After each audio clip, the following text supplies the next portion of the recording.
Please please बैठिए। कैसी है अर्चना जी आप? तू कैसा है पहले बता। मैं बहुत हैंडसम हूँ, आप बताइए कैसी हैं आप? मैं भी बहुत हैंडसम हूँ। अच्छा, ऐसा कहा जाता है कि हर सफल आदमी के पीछे किसी महिला का हाथ होता है।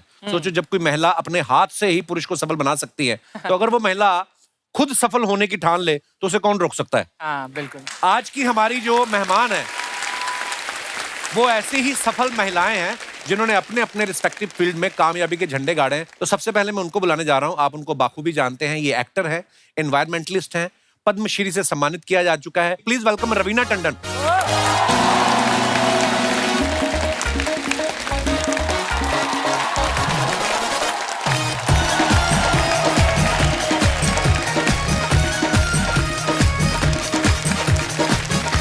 Hello Raveena ji, welcome welcome welcome. कैसी हैं आप? बहुत बहुत स्वागत है आपका। I'm good, I'm good। जोरदार तालियां हो जाए रवीना जी के लिए। इनको जब पता चला ना अर्चना जी को आप आ रही हैं, ये बड़ी खुश हुई। इन्होंने मुझे कहा कि रवीना ने मुझे मोटिवेशन दिया, क्योंकि सबसे पहले आपको याद होगा आप ही एक बार सिद्धू जी की कुर्सी पे बैठी थी। हाँ करेक्ट। तो ये कह रही थी ये तो एक बार बैठ के उठ गई कि मैं नहीं उठने वाली।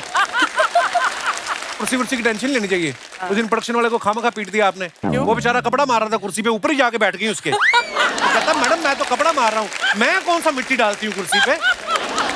इतना नहीं टेंशन लेते अर्चना जी। तू जो विजुअल्स बनाता ना मेरे दिमाग में कि मैं उसके ऊपर ही बैठ गई। कसम से पूरा एपिसोड निकाला, वो ऐसे ही रहा है, ऊपर बैठी नहीं है। अच्छा, मैं रवीना जी के बारे में बता दूं कि आप इनको बतौर एक्टर ही जानते हैं, लेकिन ये बहुत सारे सोशल वर्क भी करती हैं। ये महाराष्ट्र की वाइल्ड लाइफ गुडविल एम्बेसडर भी हैं। इन्होंने कुछ साल पहले एक लेपर्ड को अडॉप्ट भी किया था। वाओ। रवीना जी, आप देखने जाती हैं लेपर्ड कितना बड़ा हो गया, कैसी संगत में है, इधर उधर कहीं किसी लेपड़ी के चक्कर में लिपा पपड़ी तो नहीं हो रही? ये मतलब आप ध्यान रखती हैं? अगर लेपर्डी के चक्कर में पड़ेगा तो अच्छा है ना, संख्या बढ़ेगी हमारे हाँ, यहाँ। ये तो है। तो ये तो बल्कि हमें लेपर्डी की परेड करनी चाहिए उसके सामने। हाँ। नहीं ये लेकिन वो आपने थोड़ा हाथ में चूजी रवीना है। जी ये भी बनाया, ये टैटू जो है, हाँ जी, ये उसके पाँव होते हैं। हाँ जी, हाउ स्वीट, ये वेरी नाइस। शेरनी के पाँव हैं। वाओ। और मैं अपने दर्शकों को बता दूं कि आप सब अर्चना जी को भी बतौर एक्टर ही जानते हैं, लेकिन ये भी मड आइलैंड में जो मगरमच्छ होते हैं उनकी ब्रांड एम्बेसडर है। इन्होंने सारे मगरमच्छों को बोल रखा कि तुम अगर दिन में 100 मछलियां पकड़ते हो तो 10 मुझे दोगे, 10% लेती हैं। आपको पता है मगरमच्छों में तो कहावत बड़ी पॉपुलर है कि मड में रह के अर्चना से बैर।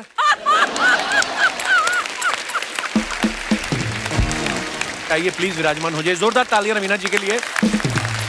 और अब वक्त है आज की हमारी दूसरी मेहमान को यहाँ पे आमंत्रित करने का। आप सबकी जोरदार तालियों के बीच please welcome Oscar winner producer Guneet Monga Kapoor.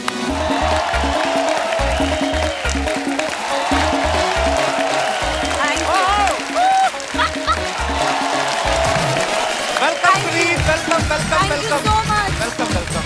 जोरदार तालियां होनी चाहिए इनके लिए।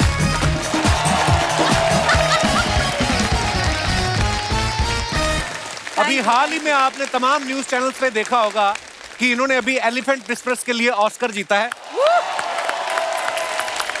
बहुत प्राउड है आपकी इस अचीवमेंट पे गुनीत जी, और आपको बहुत बहुत मुबारकें। अच्छा, सारा देश सुबह 5 बजे उठ के आपको टीवी पे लाइव देख रहा था, आप तो वहां पे मौजूद थी खुद साक्षात। क्या माहौल था वहां का गुनीत? काफी टेंस था क्योंकि हमारी पिक्चर का नाम है द एलिफेंट विस्परर। हाँ। और हमारी कंपटीशन में एक और थी द। अच्छा। वो द पे अटक गए। वो जो एक सेकंड था ना, उसमें जान निकल गई थी। उसमें पूरी मुझे अपनी जिंदगी दिख गई थी उस द में आगे बोलने। द के आगे क्या है? द के आगे हम है या दूसरी वाली पिक्चर है। So the elephant whisperers. It was quite stressful. Thank you.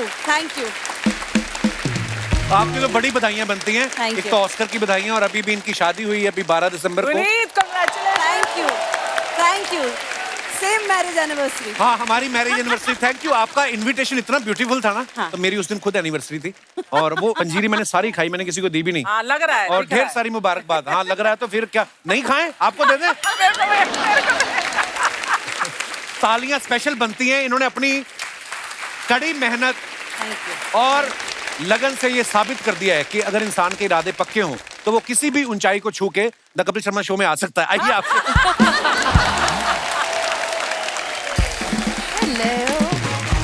So nice to see you here. अच्छा, आपने ये साड़ी भी कितनी प्यार, वाह अच्छा, ये आपने खुद बनवाई है ना साड़ी ऐसी? हाँ जी। नहीं, बहुत डिजर्व करती हैं आप। मैं मॉडल कर देती हूँ ना। ओह वाह। Thank you. उर्वशी है जिन्होंने पेंट किया है। और ये मजेदार इस साड़ी की खूबसूरत बात ये है कि बनाए उसने दो ही आती हैं, वो चल चल के इधर इधर जाते रहते हैं। अरे मैं मजाक नहीं कर रहा, बताओ पुनीत, इनको मान नहीं रही सीरियसली। सारी तरफ घूमते रहते हैं। It's 3D 4D effect. Puneet, जब आप ट्रॉफी लेके आई ऑस्कर की इंडिया में, तो जब आपके रिश्तेदार आपसे मिले तो पहले आपके साथ फोटो ले रहे थे कि ट्रॉफी के साथ? ट्रॉफी के साथ ही। ट्रॉफी के साथ। मुझे नहीं लगता कोई भी मेरे साथ लेना चाहता है। सब लोग ये दे दो मतलब। पर आप नहीं होती तो ट्रॉफी कैसे आती यार, वाह। Thank you. अच्छा, गुनीत ने 2010 में student academy award nominated short film जो है कभी वो प्रोड्यूस की थी जी। और फिर 2018 में academy award winning short documentary period end of sentence की ये एग्जीक्यूटिव प्रोड्यूसर थी। तालियां बनती है इस बात के लिए। Thank you. अच्छा, आपको ऑस्कर का इतना अनुभव है जी। आपको और फिल्म इंडस्ट्री से लोगों का फोन आता है कि ऑस्कर की रेसिपी तो हमें बता दो, कितना हाथी डालना है, कौन से जंगल में जाएं? लोगों के फोन आते हैं आपको ऐसे? मतलब ऑफ कोर्स सब बहुत पूछते हैं कि कैसे किया, कैसे होगा, एंड हम कैसे करें। कुछ एक है मतलब जरूरी है कुछ चीजें, एंड एटलीस्ट आपके शो के माध्यम से मैं सबको एक बार में बता सकती हूँ जी। क्योंकि सब देख रहे होंगे कि it's very important to have US distribution, तो वहां से वो शुरुआत होती है। अच्छा रवीना जी, आपको पद्मश्री से सम्मानित किया जा चुका है, आप अभी ऑस्कर लेके आई हैं, तो ये जनता जानना चाहती थी कि जब आप एयरपोर्ट पे जाती हैं तो सिक्योरिटी चेक होता है कि अवार्ड दिखा के निकल जाती हैं आप? मेरा ना ये पूरा ना ब्लैक कलर का वैसा बनकर आ जाता है। मेरे पास कुछ फोटोज भी हैं। अच्छा जी। It's quite nice. जितना मर्जी उसको लपेट लो, वो पूरी शेप उसकी बनकर आ जाती है एक्सरे में, और हर बार निकाल के दिखाना। अच्छा। तो मैंने बोला ऑस्कर है, हाँ देखना है, निकाल के दिखाओ। मैंने बोला सर बड़ा पैक, अरे निकाल के दिखाओ, हमें देखना है क्या है। एंड देन सब फोटो लेते हैं उसके साथ। तो फिर मैं फिर उसके बाद आगे मुझे जाने की परमिशन मिलती है। तो दोस्तों, सिलसिला अभी रुका नहीं है, अब वक्त है आज की एक और बहुत ही खास मेहमान को मंच पे आमंत्रित करने का। आप सबकी जोरदार तालियों के बीच please welcome educationist, author, philanthropist, Padma Bhushan Mrs Sudha मूर्ति।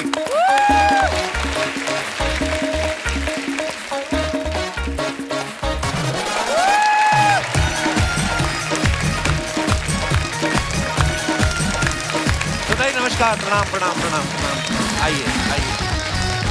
जोरदार तालियां हो जाएं सुधा जी के लिए। सुधा जी, आपका बहुत बहुत स्वागत है हमारे शो पे। धन्यवाद। और आपने समय निकाला, इसके लिए बहुत बहुत धन्यवाद। प्लीज विराजमान हो जाइए। Thank you. मेरे दोस्त हैं जो हमारे शो में को प्रोड्यूसर हैं, मिस्टर अक्षित। इनकी मम्मी कभी नहीं आई हमारे शो पे 3-4 साल से, आज पहली बार आप आ रही तो आपसे मिलने के लिए आई हैं। तो नमस्ते मैडम, नमस्ते। और पद्म भूषण से सुधा जी को सम्मानित किया गया है, उसके लिए आपको बहुत बहुत मुबारकबाद। हाँ। और सुधा जी के कामों के बारे में क्या बताएं। सुधा जी ने इन्फोसिस फाउंडेशन की शुरुआत की और ये एक बेहतरीन ऑथर हैं।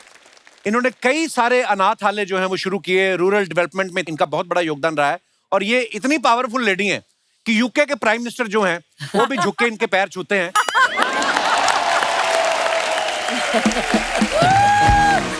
क्योंकि यूके के प्राइम मिनिस्टर जो हैं ऑनरेबल ऋषि सुनक जी, वो इनके दामाद हैं। मैम एक बात बताइए, आप जब कभी यूके जाती हैं तो आपको वीजा लेना पड़ता है कि शादी का कार्ड दिखा देती हैं आप? नहीं, वीजा तो लेना चाहिए। नहीं। और लेती हूँ मैं। और एक बार मैं गई थी और रेसिडेंस एड्रेस पूछा था। मेरा हिंदी अच्छा नहीं है। बहुत अच्छा है। मैम बहुत अच्छी आपकी हिंदी। ओके टाइप है। Okay type. इनकी हिंदी भी अच्छी है, इनकी मराठी भी अच्छी है, इनकी कन्नड़ भी कन्नड़, अच्छी है, अच्छा, मल्टीलिंगुअल है अच्छे हैं। या उस समय वो एड्रेस पूछा, where are you staying in London. मेरी दीदी थी मेरे पास बराबर, और मैंने लिखा 10 डाउनिंग स्ट्रीट। नहीं, मैं सोच रही थी क्या लिखूं क्या नहीं लिखूं। मेरा सन भी उधर ही रहता है, मेरा बेटा भी। उसका एड्रेस मुझे बाय हार्ट नहीं था, इसीलिए मैं 10 डाउनिंग स्ट्रीट लिखूं क्या नहीं, उससे पूछ रही थी। और बाद में लिखा 10 डाउनिंग स्ट्रीट। वो that fellow looked at me and said, are you joking? हमने बोला नहीं, सच्ची बोलती हूँ, 10 डाउनिंग स्ट्रीट। उनको ऐसा लगा कि मैं मजाक कर रही हूँ, कि किसी को नहीं पता लगता है कि मैं ऐसी हूँ, 72 इयर्स ओल्ड लेडी हूँ और सिंपल हूँ, इसीलिए वो प्राइम मिनिस्टर की सास नहीं बन सकती हूँ, ऐसा लोगों को। सुधा मैम, आपको एक बार आप जब फ्लाइट पर जा रही थी कहीं अब्रॉड, तो 2 बिजनेस क्लास पैसेंजर्स ने, आप लेडीज ने आपको ये भी कहा था कि आप वो इकोनॉमी वाली लाइन में जाइए, yes. ये आपकी जगह नहीं है ना? हाँ, एक बार मैं हिथ्रो में, अभी नहीं 4-5 साल पहले हिथ्रो एयरपोर्ट में थी। मैं सलवार कमीज पहनी थी और बिजनेस क्लास का टिकट था मेरे पास। वो क्यू में खड़ी थी। उनको लगा इफ यू वेयर ए साड़ी, आप साड़ी पहन लिया तो, नहीं तो सलवार कमीज पहन लिया तो ये दीदी है, बहन जी है, इसीलिए तो बोल दिया कि बहन जी ये आपका नहीं है टिकट का क्यू, उधर है ना इकोनॉमी, उधर ठहरना चाहिए। मैंने सोचा जरा मजाक कर ले, आपसे सीखा है हमने।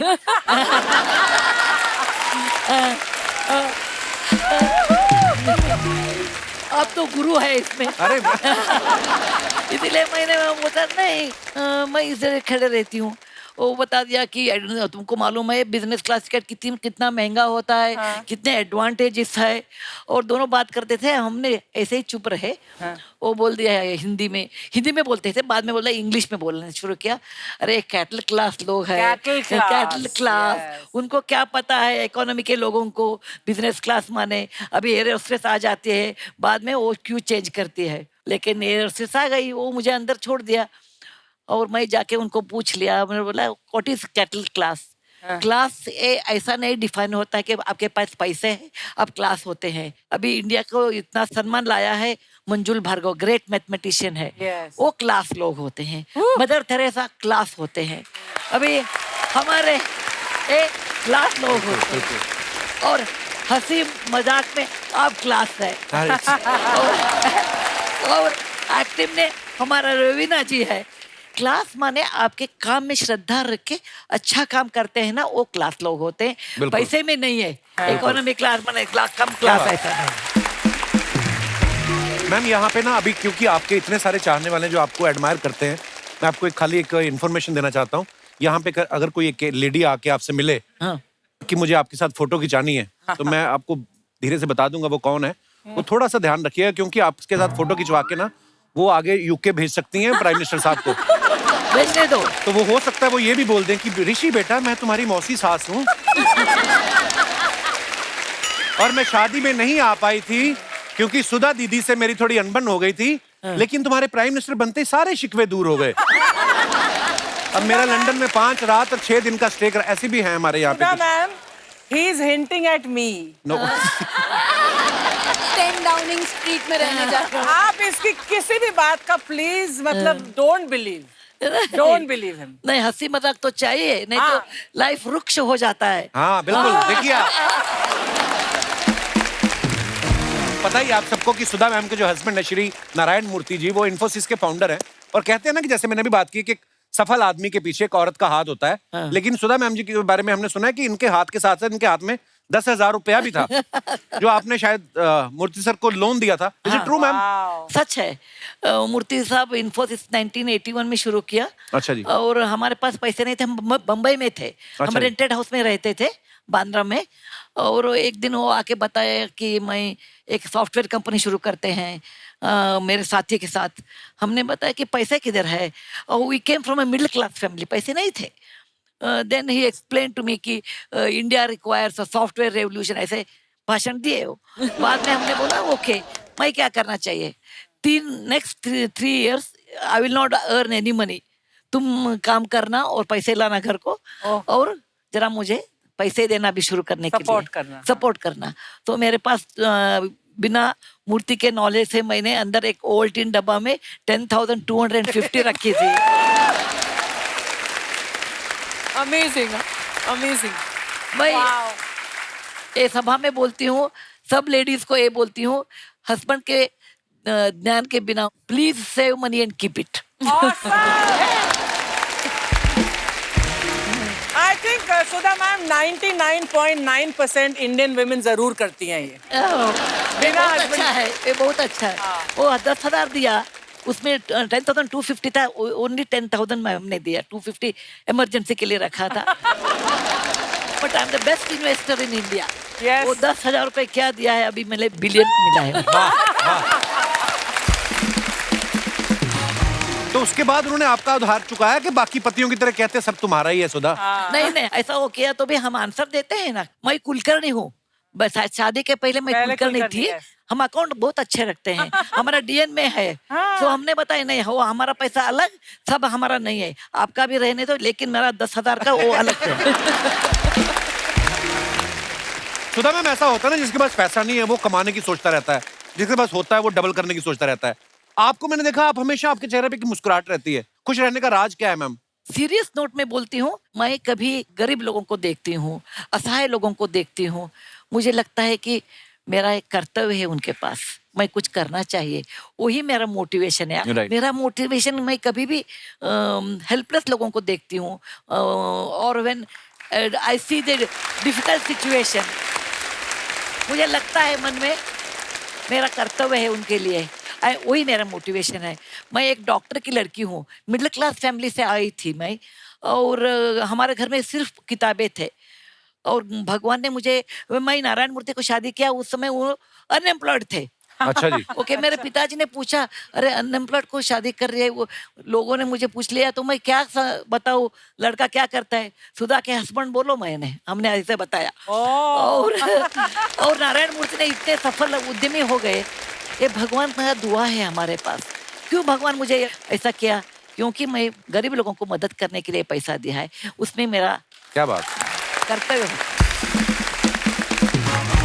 अर्चना जी, Yes. I always like your films with the very funny things. Thank you. I remember Shah Rukh Khan and Rani Mukherjee's first film. कुछ कुछ होता है। कुछ होता है। हाँ. You were an English teacher or Teacher, something. yes. You did very good job. Thank you so much. देखा Kapil, class वाले लोग क्लास पहचानते हैं। इधर क्या कर रही फिर 5 साल से आप?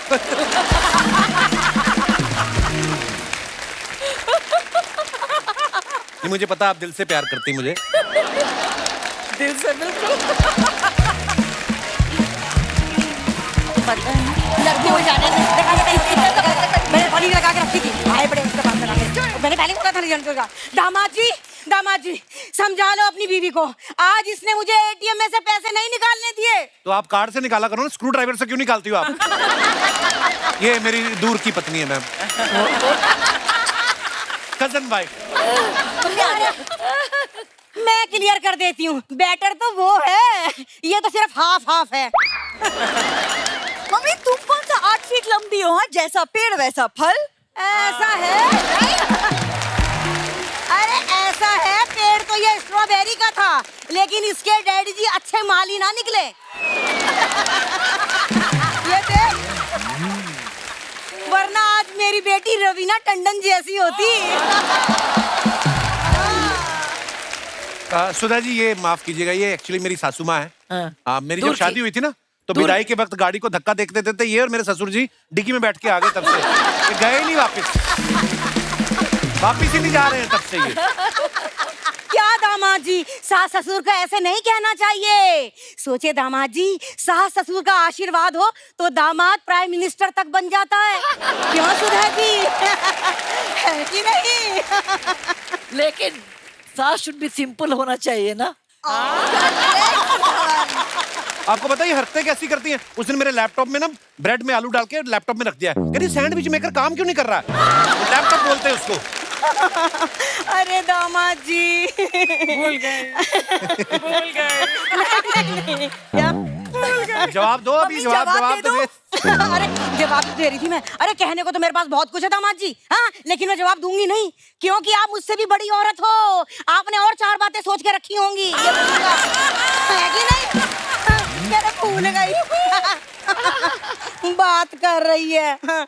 एक तो तुम्हें मटर खाना बंद करो प्लीज। बाजार में जाके 2 किलो मटर खरीदे थे, आज मैंने 1 किलो बचा है सिर्फ। अरे तो क्या हुआ, जब तू मटर पनीर की सब्जी बनाएगी तो उसमें से मुझे मटर मत दियो, मैं पनीर खा के काम चला लूंगी, ठीक है? और आप पूछ रहे थे ना रवीना जी कैसा हूँ मैं, बस ये देख लो, फंसा हुआ हूँ मैं इनके बीच। रवीना मैम, ये ना आप बैठी हैं इसलिए आपके सामने ये सब बोल रहा है, वरना कॉलेज के जमाने में ये मुझे बोल रहा था चीज बड़ी है मस्त मस्त, इसी की पसंद हूँ मैं। कॉलेज के टाइम में पढ़ाई का कितना प्रेशर होता है, प्रेशर में आदमी गलत फैसले लेता है, आपको पता ही है।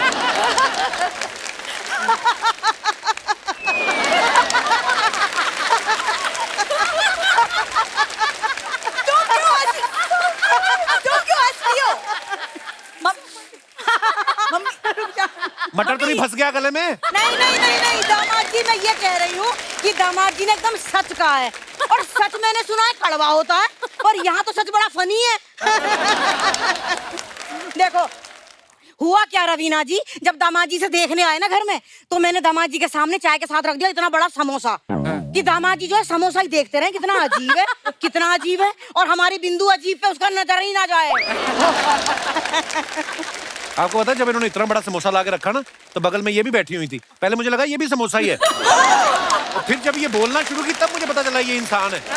भगवान, अब मैं क्या बोलूं? क्या बोलूं दामाद जी, अब जाने दो। याद हो तो बोलूं।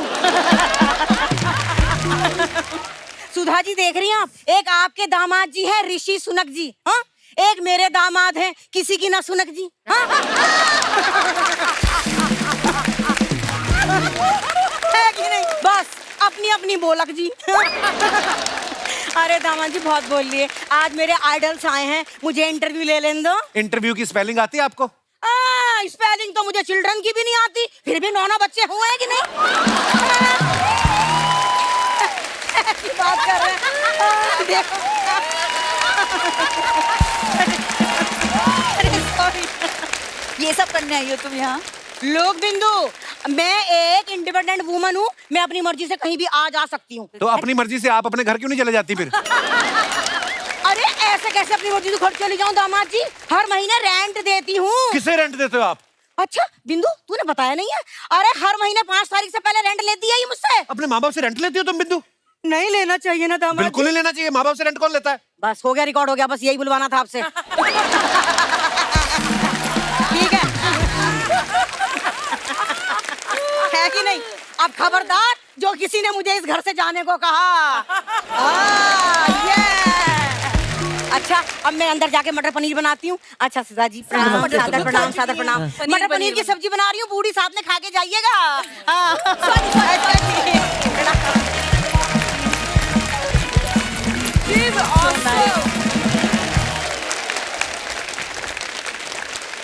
गुनीता, आपके बारे में सुना कि पहले जब ऑस्कर, जो उस समय हमारी प्रेसिडेंट थी प्रतिभा पाटिल जी, आपने कुछ चिट्ठी लिखी थी उनको, वो क्या किस्सा था वो? 2010 में मेरी एक शॉर्ट फिल्म थी कवि, जो नॉमिनेट हुई और बहुत मन था जाने का। अच्छा जी। और 2009 में ही मेरे दोनों मम्मा पापा की डेथ हो गई थी और मेरे पास बिल्कुल पैसे नहीं थे। मैं दिल्ली छोड़ छाड़ कर बॉम्बे आ गई थी कि यहाँ पिक्चरें करेंगे, जो भी करेंगे यहाँ सबके साथ 4-5 लड़कियों के साथ एक घर में रहना, तो बिल्कुल पैसे नहीं थे, बट अमेरिका जाना था, वीज़ा भी नहीं था। तो मैं रोज ऐसे जिन लोगों के पास पैसा है उन लोगों को मैं ईमेल लिखती थी। तो जिन लोगों के पास पैसा है?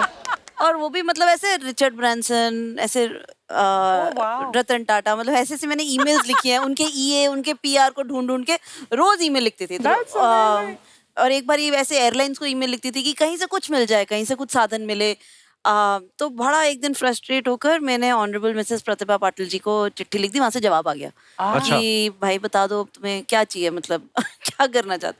तो मैंने आगे से उनके फोन पर बोला उनके असिस्टेंट को कि I am the pride of India and I would love to attend the Oscars and I want to go there with my team and जो एडी हैं विकास चंद्रा जिन्होंने सारी बनाई, जो लड़का था जो कवि बना था सागर सोलंकी, मैं सबके साथ जाऊंगी, तो I would love to show you the film. ऐसे कैसे फोन पर मांग लूँ ना कि टिकट दे दो और एक वीजा का भी जुगाड़ कर दो कहीं से। तो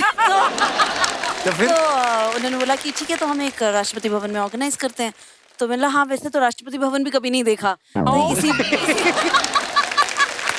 बहाने तो मतलब राष्ट्रपति भवन में पूरी टीम ले आऊं।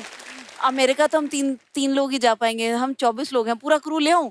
तो वो मान गए। फिर हम सब पहुंचे राष्ट्रपति भवन एंड वहाँ पर प्रतिभा पाटिल जी बजट के बीच में थी तो वो नहीं देख पाई पिक्चर, बट वहाँ पर पृथ्वीराज चौहान साहब थे, वो मेरे से मिले और उन्होंने अपने घर बुलाया, उन्होंने मेरी बात सुनी और टिकट्स दिलवाई, उनके ऑफिस ने फ़ोन करके वीज़ा दिलवाया, हमें स्टे दिया, फिर मेरा बारे में आर्टिकल्स लिखे गए। तो ऐसे करते करते और वहाँ जाकर भी मैं सबसे पहले जाते ही बेवरली हिल्स में एक इंडियन होटल में चली गई जिस दिन लैंड की, और वहाँ जाकर मैंने जितने भी वहाँ पर इंडियंस थे, मैंने उनमें से एक आंटी को बोला कि हम लोग यहाँ पर ऑस्कर के लिए आए हैं। तो फिर वहाँ पर बहुत मतलब गाड़ी वाड़ी सब वहीं ऑर्गेनाइज हो गई। तो क्या बात है गुनीत, मतलब ये सोच भी आना कि मैं राष्ट्रपति को सीधा चिट्ठी लिख दूं। नहीं पता है, मेरे हो भी ना गई चीजें, मैं देखो। किस्सा सुनाना चाहती हूँ। मेरे ना पापा ने बोला था कि अब तुम 18 साल के हो गए ना, हम तुम्हें एजेंट, लाइफ इंश्योरेंस एजेंट बना देते हैं। तो उनका मन था कि वो अपने दोस्तों को लाइफ इंश्योरेंस बेच देंगे और मुझे उसका रेवेन्यू मिलता रहेगा। अच्छा। हर साल जो जैसे रिन्यू करेंगे तो हाँ। मुझे कुछ कमीशन मिलता रहेगा। तो वहाँ मैंने कोर्स किया। अच्छा। और बस ये मैं किस्सा आपको इसलिए सुना रही हूँ क्योंकि जब आप लाइफ इंश्योरेंस एजेंट बनते हैं आपको एक सिखाया जाता है that you have to be used to no. आपको बहुत लोग मना करेंगे बिकॉज आप अपने ही सर्कल में और लोगों को जाकर बोल रहे हो कि देखो आप अगर मर जाओगे तो अपने फैमिली के लिए कुछ कर्ज करके चले जाओ, हमें अभी पैसे दे दो। पैसे दे और दो। इतने लोग कट टू कट जीते हैं और इंश्योरेंस के बारे में इतना नहीं सोच पाते एंड वो कहीं ना कहीं गलती भी है। तो but the crux of my learning was कि 10 people will say no to you and 1 person will say yes. Awesome. But you have to keep going. अच्छा, सुधा जी के बारे में भी हमने सुना है। सुधा जी, आपने JRD टाटा साहब को कुछ चिट्ठी लिखी थी, कुछ आपने शायद उनसे कंप्लेंट किया था किसी, वो क्या किस्सा था Sudha ji? I think we are all famous for writing letters. Asking pride of India. 1974 में हम बेंगलुरु में टाटा इंस्टीट्यूट में एमटेक कर रही थी। मेरे क्लास में मैं अकेली लड़की थी। मैं बी किया था 1972 में। उस साल भी यूनिवर्सिटी में मैं अकेली लड़की थी, सब बॉयज। ओके। और मुझे अमेरिका में स्कॉलरशिप मिला था पीएचडी करने के लिए। एक दिन मैं हॉस्टल को आ रही थी और एक चिट्ठी एक नोटिस बोर्ड पे था, Telco Pune Jamshedpur is inviting young bright engineers with a good salary training, लेकिन बाद में lady students need not apply. दो लाइन था। आपके एडवर्टाइजमेंट में होता है ना, cigarette is injurious to health, छोटे लेटर में ऐसा था। मुझे बहुत गुस्सा आ गया और वो 23 इयर्स की थी। गुस्सा उस समय ज्यादा आता है, अब आजकल नहीं।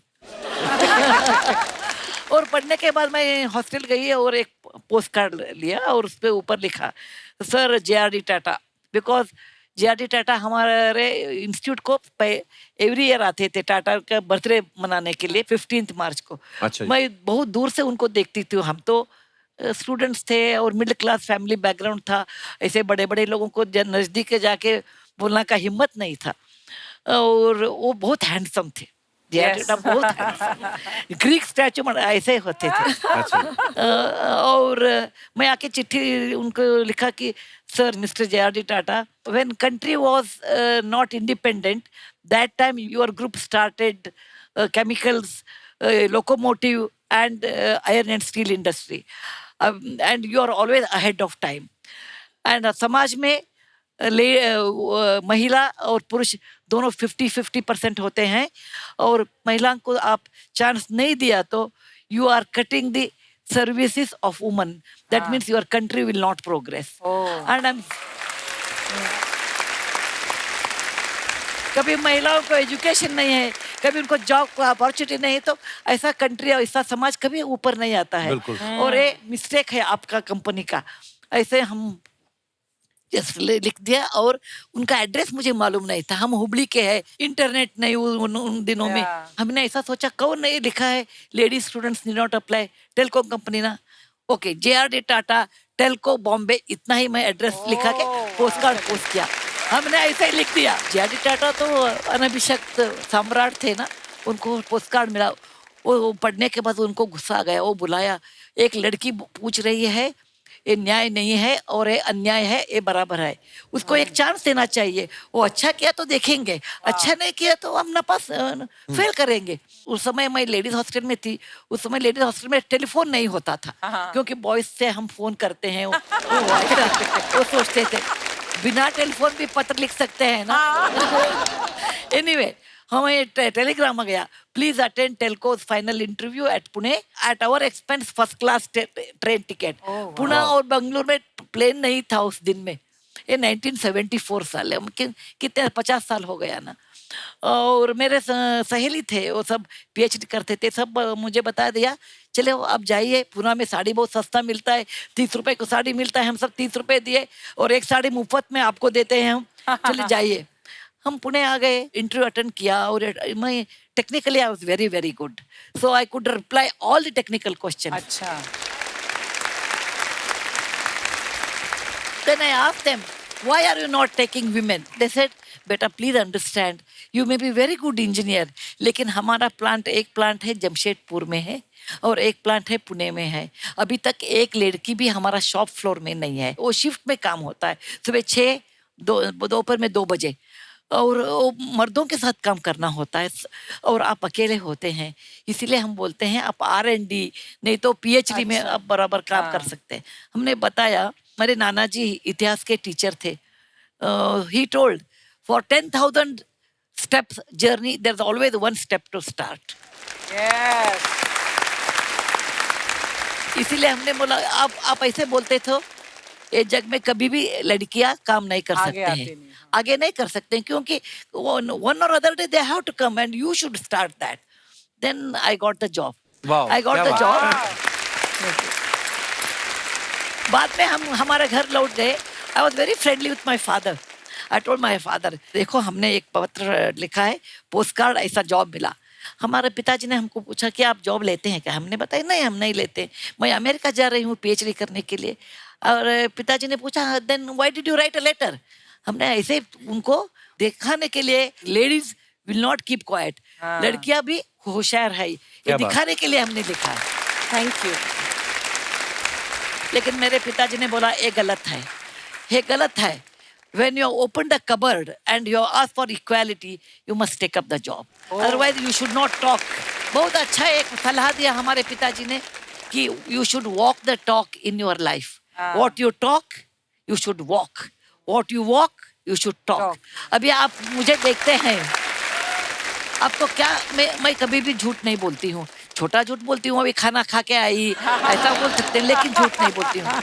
आपको क्या, मुझे when you look at me, what you see, you get that. That's awesome. There is nothing at my back. What you get, what you see, both are same. तो मेरे पिताजी ने बताया, आप क्या बोलते हैं वो अच्छा नहीं है. Then it was those days, no, it is not my life. हमको मेरा कमरा चाहिए, मेरा स्पेस चाहिए, ऐसा नहीं था. हमने 2-3 दिन सोच लिया. बाद में मेरा एडमिशन लेटर मैंने पढ़ दिया और I took up the job of Telco, the first lady engineer in the house of Tata. Wow. कितनी इंस्पायरिंग है सुधा जी की स्टोरी. तो मैम, जब आप सारे बॉयज थे कॉलेज में, हाँ. आप अकेली स्टूडेंट, हाँ. है ना, स्टाफ भी सारा मेल स्टाफ, वो कितना मुश्किल था आपके लिए? बहुत मुश्किल था. 1968 में मैं इंजीनियरिंग ज्वाइन किया और मेरे क्लास में 149 boys are the only girl.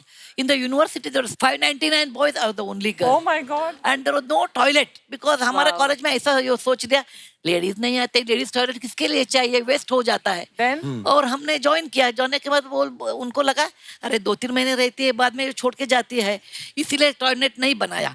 हमारे प्रोफेसर को ऐसा लगा अरे ये लड़की क्या करती है इंजीनियरिंग, ये मर्दों का काम है.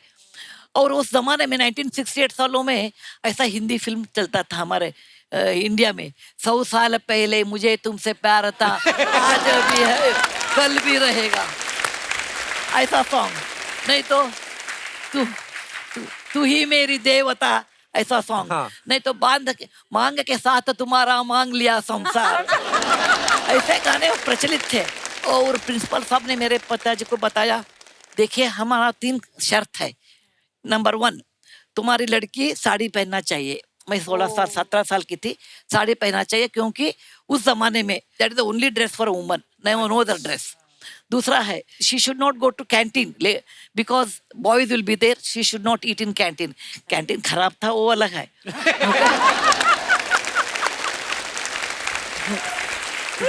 तीसरा कंडीशन था, आपकी बेटी किसी बॉय के साथ बात नहीं करना. अरे बॉयज ही ना मुझे साथ बात नहीं करते थे, वो डरते थे. अच्छा. ओके. लेकिन वो बहुत मुश्किल था. हमने मन कर दिया कि नहीं, I will do this engineering. Let there not be any toilet. I will walk home in case I have to use the restroom. I will not talk to boys. It doesn't matter. But I will do my work very well. मैंने एक दिन भी छुट्टी नहीं लिया.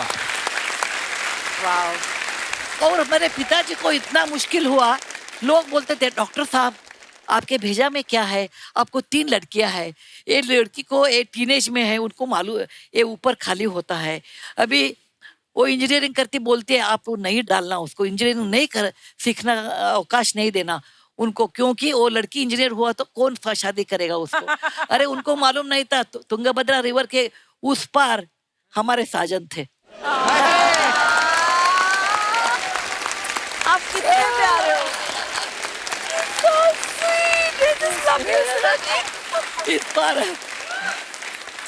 इस पार साजन, उस पार साजन।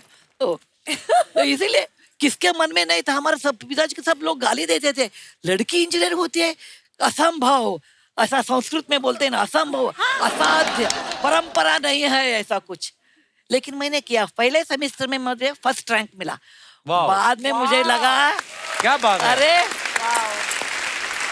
इधर कितने पुरुष लोग हैं, including you should excuse me, women are smarter than men. इसमें कोई शक नहीं है। क्या बात है यार, वाह। बराबर है ना, विमेन आर ऑलवेज स्मार्ट। खड़े होकर तालियां बनती है, वाह। क्या इंस्पायरिंग स्टोरीज है मैम, वाह। देखिए 3 विमेन कैसे हैं। आपकी लड़ाइयों की वजह से हमारे लिए रास्ते बने हैं। वाह। और सेकंड सेमेस्टर में वो सब मेरे क्लासमेट्स आके बोलते थे, सुधा जी मुझे आपका नोट्स देना, सिविल इंजीनियर में सर्वे का ड्राइंग देना। मैं उनके ऊपर तरस खाती थी और देती थी। ओहो। तो मैम नारायण मूर्ति सर के साथ पहली मुलाकात कब हुई फिर? नारायण मूर्ति के एक मित्र थे, उसका नाम प्रसन्न, वो मेरे कॉलीग थे पुणे में। अच्छा जी। और हम बस से जाते थे हर रोज काम के लिए, और हर रोज एक बुक लेते थे। Every book has this, Narayan Murthy Istanbul, Narayan Murthy Peshawar, Narayan Murthy Paris. मुझे लगा ये Narayan Murthy international bus conductor है क्या, कौन है?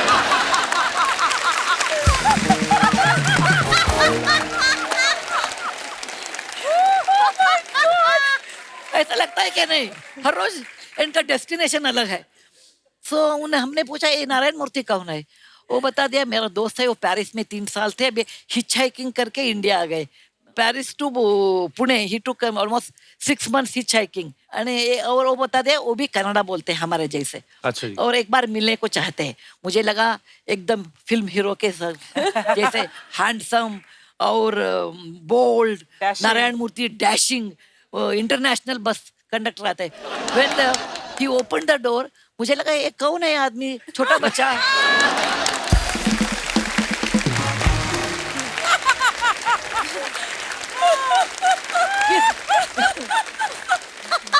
ये बंदा किस कॉलेज का स्टूडेंट है? मैंने बोला ये कौन है, यही नारायण मूर्ति बोलता दिया। That is my first time meeting with Narayana Murthy. Narayana Murthy शादी में कितने किलोस थे, अभी उतना किलो ही है, because I am a bad cook, my husband has maintained the weight. वाह यार। मैम आपका ह्यूमर कितना अच्छा है, मतलब किसी भी बात में कुछ भी निकाल के, वाह मैम आपकी स्टोरी तो इंस्पायरिंग है ही। मतलब मैं एक बात बताना चाहती हूँ दर्शकों को और आपको भी, मैं ऑथर हूँ ना, अभी ऑथर हूँ, सीरियस नॉवेल लिखना बहुत आसान है। वो मराठी में रड़ा रड़ी बोलते हैं ना, वो आंसू आ गया, ऐसा बोला, झगड़ने का। Most difficult is humour. Humorous novel लिखना, ह्यूमरस आर्टिकल लिखना बहुत मुश्किल है। इसीलिए मैं आपको धन्यवाद बोलती हूँ, और I always respect you because you find out a humour just like this. अरे मैम आशीर्वाद है आपका। It's absolutely an art. हे भगवान की देन है। बिल्कुल बिल्कुल ma'am. Don't lose it, losing is 1 minute job. Okay, इतना देखे वो ऐसा है, वो नेगेटिव देखना बहुत इजी है, और नेगेटिव बोल के लेकर हम भी नेगेटिव हो जाते हैं, लेकिन ह्यूमर है ना, लोगों को जिंदा रखता है। बिल्कुल। Keep it up, god's gift to you. Thank you ma'am. और आपको भी, आपको भी। मैम जैसे बड़े सारे सवाल थे जो हमारे दर्शकों ने मुझे बोला कि सुधा जी से पूछना। नॉर्मल आदमी में कोई प्यार मोहब्बत होता है तो लव लेटर लिखते हैं, आप और नारायण सर इतने पढ़े लिखे, इतने इंटेलेक्चुअल, तो आप नॉर्मल लव लेटर लिखते थे कि मोटिवेशनल कोट्स होते थे आपके लव लेटर में? नहीं, मैं और नारायण मूर्ति अलग किस्म के लोग हैं। नारायण मूर्ति कभी हंसते ही नहीं, बहुत सीरियस होते हैं, और इंट्रोवर्ट है, ज्यादा बोलते नहीं। अच्छा जी। हर रोज 4-5 सेंटेंस। अरे नारायण मूर्ति जी है क्या है, आप इतना बोलते ही नहीं। वो बोलते हैं मेरा और तुम्हारा दोनों तुम बोलते हैं, अभी मेरा कुछ भी रखा है बोलने के लिए। ओके, एक बार उनको बिजनेसमैन ऑफ द ईयर ऐसा अवार्ड मिला, और वो फोटोग्राफर आ गए फोटो शूट के लिए। क्या वो नारायण मूर्ति डजंट स्माइल है, मतलब नारायण मूर्ति को स्माइल करो। मैंने बोला मेरे शादी होके 45 इयर्स हो गए, अभी तक मैं सक्सेसफुल नहीं हूँ। अभी कुछ ट्राई करेंगे। और वो बहुत गंभीर होते हैं। अच्छा। और हम तो हंसी मजाक के लोग हैं। हम तो कभी भी हंसी मजाक मुझे बहुत पसंद है। मुझे सीरियसनेस एक होता ही नहीं। आप बेस्ट हो मैम। इसीलिए उन्होंने पूछा आप कैसे शादी किया, कैसे प्यार किया, हमने बता दिया बहुत इजी है। Physics principle, opposite poles attract each other. नमस्ते रवीना टंडन जी, बहुत बड़े फैन हैं आपके हम। सुधा मूर्ति जी, हम बहुत इंस्पायरिंग हैं। Thank you, thank you. बहुत अच्छा लगा आपसे मिलके। अरे गुनीत मोंगा कपूर जी कैसे हैं आप? बहुत बढ़िया। एक बार गुनीत मोंगा कपूर जी के लिए जोरदार तालियां। ओहो, थैंक यू। नहीं मानना पड़ेगा, 4 महीने पहले शादी हुआ और गुड न्यूज भी ले आई। कौन सी गुड न्यूज? नहीं ऑस्कर। हाँ, 100 नहीं अरे गलत नहीं, हम ऑस्कर का बात कर रहे हैं। हम बहुत प्राउड हैं आपके लिए। Thank you. बहुत। आपको इत्तेफाक का बात बताएं, मिला आपको ऑस्कर? हाँ। परसों हमको भास्कर मिला। हमारा एक्स बॉयफ्रेंड है अच्छा। भास्कर। हाँ, और इत्तेफाक का बात है उसने शादी भी कर लिया है। तो उसकी शादी में तू क्यों इतनी खुश हो रही है? नहीं इसलिए क्योंकि जिस लड़की से शादी किया है वो हमसे भी ज्यादा अजीब है। इतनी ज्यादा अजीब है, उसके 2 दांत के बीच में गैप है। ऐसे तो होता ही है, किसी किसी का होता है। उसके 2 दांतों के बीच में 28 दांतों का गैप है।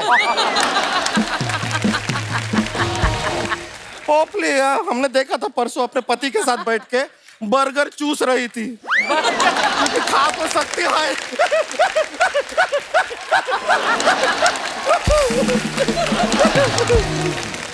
मैडम हम अपने आप को इंट्रोड्यूस करते हैं, हम हैं गुड़िया लॉन्ड्री वाली, जिसका कपड़ा गंदा नहीं उससे हमारा धंधा नहीं।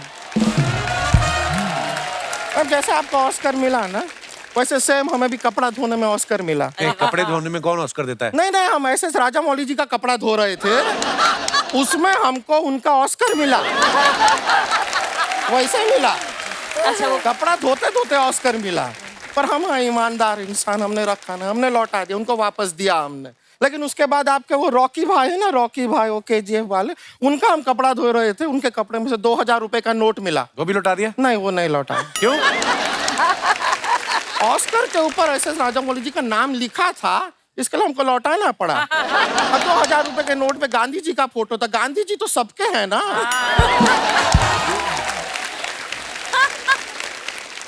सुधा जी कैसी हैं आप? अच्छी हूँ मैं, आप कैसे हैं? बस बढ़िया है एकदम, आपको देख के बहुत अच्छा लग रहा है। Thank you. इतनी बड़ी आपने अपने पति के साथ मिलकर अपनी कंपनी को जो ऊंचाइयों तक पहुंचाया है ना, हम भी चाहते हैं हम अपनी कंपनी को भी उतनी ही ऊंचाई तक लेके जाए। बस हमको ना उसकी थोड़ी सी कमी है। पैसे की? नहीं पति की। तो ये क्या इशारा हुआ पति का? अरे हमको पति भी पैसे वाला ही चाहिए। जीवन में अगर पैसा है तो सब कुछ है, वरना कुछ नहीं। अरे नहीं गुड़िया, ऐसा कुछ नहीं है, ऐसी बात नहीं है। अच्छा ऐसी बात नहीं है? बिल्कुल नहीं है। शर्मा जी 1 मिनट। शर्मा जी ये आपका बटवा है। हाँ। आपका पैसा है, हम रख रहे हैं। ये क्या कर रही है? मेरे को दे इधर वापस। देखा आपने, ज्ञान सब देते हैं, पैसा कोई नहीं देता है। रख लीजिए शर्मा जी, वैसे भी आपका ये बटवा हमको नहीं चाहिए, रखिए। तो ये भी रख, मैं क्या करूंगा बटुआ? पैसे सारे निकाल लिए तूने? मतलब पैसे पे तो गांधी जी सबके हैं। सच में, लेकिन पैसा कोई नहीं देता है मैम को। 2 दिन पहले एक आदमी का हमने कपड़ा धोया, उसने हमको पैसा नहीं दिया, उल्टा हमसे लड़ने लगा। वो क्यों? जब कपड़ा धोया तो वो कपड़े के अंदर था ना। तो ऐसे कौन धोता है कपड़े? क्यों धोया तूने? अरे गलती उसका है, ये सड़क पे खड़ा होके एक अनजान लड़की को प्रपोज कर रहा था। तो इसमें क्या प्रॉब्लम है? अरे तो हम भी तो खड़े थे वहां पे। हमको नहीं प्रपोज कर रहा है। रवीना जी तू चीज बड़ी है मस्त मस्त, तू चीज बड़ी है मस्त। बहुत इंस्पायर हुआ है लाइफ में आपसे, सच बता रहे हैं। आपसे इतना इंस्पायर हुआ है कि अभी परसों ही हमने माचिस से आग बुझाई। माचिस से आग कौन बुझाता है? ये टिप टिप बरसा पानी में आग लगा सकती है, हम माचिस से आग बुझा नहीं सकते। लॉजिक है कि नहीं मैम? गुड़िया तू करने क्या आई यहाँ पे? हम रवीना जी से मिलना चाह रहे थे। रवीना जी, आपको पद्मश्री मिला ना? जी। हमको एक श्री नहीं मिल रहा है जो हमको अपनी श्रीमती बना ले। बहुत अकेले हैं हम, इतना ज्यादा अकेले हैं कि हमारे रिमोट में भी सिर्फ एक सेल है, वहां भी जोड़ी नहीं है। इतना ज्यादा अकेले हैं कि बाथरूम के बाहर हम तौलिया लेके खड़े रहते हैं तो हमें कोई अंदर नहीं खींचता। हम चाहते क्या है लाइफ में? बस ये चाहते हैं कि किचन में हम अपना खाना बना रहे हो तो पीछे से आके हमें कोई हक करे और हमारा पेड़ा गिर जाए।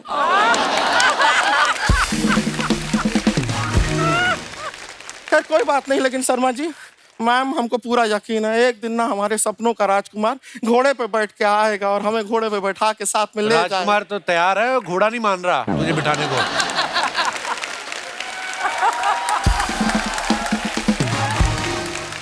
तो शर्मा जी, आप एक काम कीजिए, हमको ना खाली राजकुमार का फोन नंबर दिला दीजिए, हम उससे कह देंगे कि मेट्रो से आ जा भाई, और आ जा। अर्चना जी, हम आपको नहीं छोड़ेंगे। उन्होंने क्या किया है? नहीं नहीं, खाली बता रहे हैं, ये मत सोचिए कि 3 एकदम टैलेंटेड लेडीज आई हैं तो हम आपको छोड़ के इनके हो जाएंगे, नहीं है। लेकिन आपको एक बात बताएं, दास दादा है ना, दास दादा, ये आपको छोड़ेंगे। क्यों? क्योंकि आज ये मठ जा रहे हैं तो मोटरसाइकिल पे आपको यहाँ छोड़ देंगे। ऐसा नहीं है मैम कि हमारा रिश्ता होना इम्पॉसिबल है, हो जाएगा। हमारे mummy papa right now at this very moment गए हुए हैं हमारा रिश्ते का बात करने के लिए। अच्छा। हाँ, आपको जान के खुशी होगा कि लड़का भी ऐसा वैसा नहीं है, बड़ा नेक लड़का है। वो जो इलीगल इमिग्रेंट्स होते हैं ना, उनको बाहर निकालता है। गवर्नमेंट डिपार्टमेंट में? नहीं नहीं नहीं, वो पेस्ट कंट्रोल में है।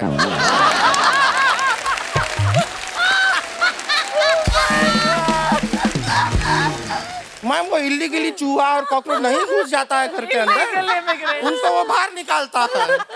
और तो कितना अच्छा होगा, उससे हमारा शादी हो जाएगा, वो पेस्ट कंट्रोल करेगा और उस पे हम अपना बेस्ट कंट्रोल करेंगे। पूरा साफ सफाई का सारा जिम्मेदारी भी उसका, पेस्ट कंट्रोल वाला है, घर साफ रखेगा, हमें कोई टेंशन लेने का जरूरत ही नहीं है। ये हमारा फोन वाइब्रेशन मोड पे है, बज रहा है। 1 मिनट, मम्मी पापा का फोन आया है, बात कर लें, शायद रिश्ता हमारा पक्का हो गया है। हेलो मम्मी, हाँ रिश्ता पक्का ना बोल रहे हैं, क्यों? कहते हैं वजन ज्यादा है। उनको जरा फोन दीजिए। मच्छर मारने का काम करते हैं आप, और लाइफ में आपको रवीना टंडन चाहिए। आया बड़ा अनिल थडानी। हमारा एक बात सुनिए,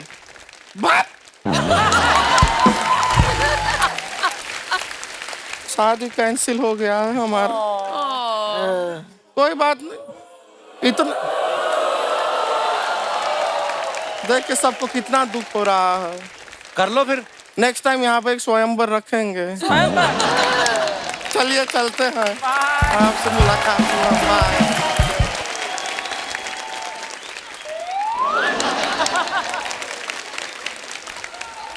बस करें, ऊपर वाला बादशाह है बड़ो, ऊपर वाला बादशाह है। पुनीत जी, मेरा बच्चा है तू। रवीना जी, मेरा बच्चा है तू। सुधा जी, आपका बच्चा हूं मैं। कपिल, यस दादा। मेरा बच्चा है तू। यस दादा। अर्चना जी, मेरा बच्चा है। नहीं पूछ रहा हूँ मेरा बच्चा है कि गटक गई।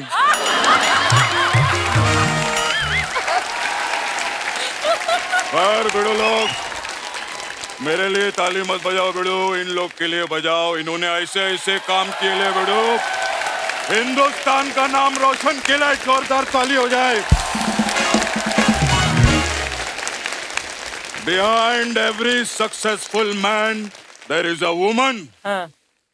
वुमन मतलब औरत, औरत मतलब लेडी, लेडी मतलब फीमेल। हाँ दादा, समझ गए समझ गए। अरे औरतों को आज तक कोई नहीं समझ गया, तू क्या समझ गया? समझ गया क्या रहता है। खैर औरत जो है देवी का रूप है बेड़ो। I'm sorry बेड़ो, मैं औरत लोग का नाम आता है मैं बहुत इमोशनल हो जाता हूँ मैं। अर्चना जी टिश्यू पेपर है क्या आपके पास? प्रोडक्शन का सारा माल लेके बैठी रहती है। कमाल है बेड़ो, मजा आ गया बेड़ो बहुत। मैं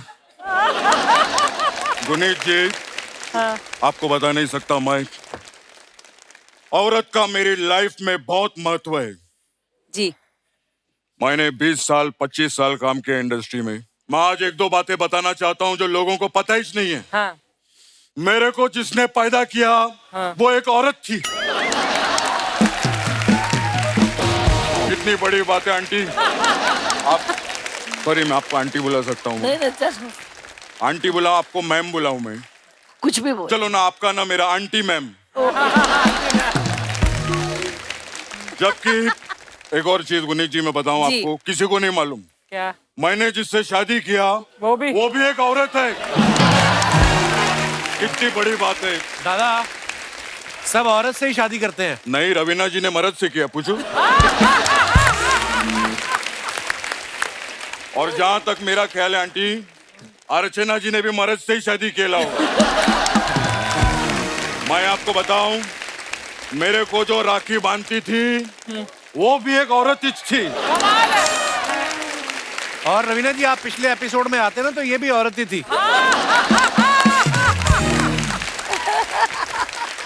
क्या बात है बेड़ू, वो औरत इधर अब आती रहेगी। आना चाहिए कि नहीं उसको बेड़ू? रवीना जी, द ड्राइविंग रवीना टंडन, क्या लग रही है आप बेड़ू? Thank क्या you, बात बेड़ू। है। खैर अपना मजाक चलता रहता बेड़ू। हाँ बहुत काम किया अपन ने। और मैं तो रवीना जी को कितने टाइम से जानता हूँ।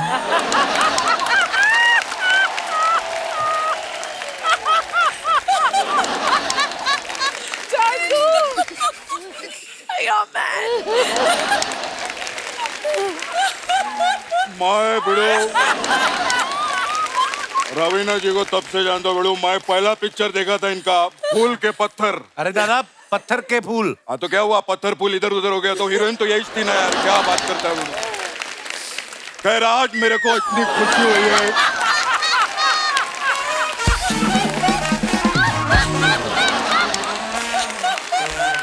मेरे को आज बिड़ो मेरे को इतनी खुशी हुई ले, रवीना जी, गुनीत जी और शादीशुदा जी भी आए हैं। अरे दादा वो सुधा जी हैं। अरे तो मैं, आप शादीशुदा है ना मैम? मैम आप आशीर्वाद दो मेरे को, मैं सच्ची बोलता हूँ। God bless you. Okay thank you. Ma'am आप कर्नाटक से है ना मैडम? हाँ मेरे को उधर का एक सिटी बहुत पसंद है। कौन सी? सिंपलिसिटी। नहीं ये वाकई में, ये भले अपन ने जोक लिखेला था लेकिन इनकी सिंपलिसिटी के लिए एक बार जोरदार तालियां बनती से बड़ो। कपिल हाँ मैंने उधर देखा बेड़ू, मैडम उधर साउथ के लोग इतने सिंपल होते हैं, मैं आपको बता नहीं सकता हूँ। ये लोग जमीन पर रहते हैं और नारियल को पेड़ पे रखते हैं। बल्कि लोग पेड़ पे रह के नारियल को जमीन पे रख सकते हैं लेकिन नहीं। दादा आप कैसी बातें कर रहे हैं? आपको पता है ना उन्होंने कितना बड़ा एम्पायर खड़ा किया और आप क्या बात कर रहे हो बेड़ू? मैडम आपने एम्पायर खड़ा किया है। ओ लेकिन उसको तो बड़ी प्रॉब्लम होती है। क्यों? ना वो कभी बैटिंग कर सकता है ना वो कभी बॉलिंग कर सकता है। वो एम्पायर तो हमेशा ऐसे खड़ा रहता है, वो ऐसा ऐसा बेड़ू। दादा क्या बेड़ू? अरे मैं मैच के एम्पायर की बात कर रहा हूँ, मैं बोल रहा हूँ बिजनेस एम्पायर खड़ा किया है। Business empire? हाँ। उधर आप लोग क्रिकेट कैसे खेलते हैं मैडम? दादा क्रिकेट की बात क्यों कर रहे हो आप हर अरे बात में? आजकल सब क्रिकेट की तो बात कर रहे हैं, आईपीएल चल रहा है बेड़ो। वही मैं बोला बेड़ो, है कि नहीं?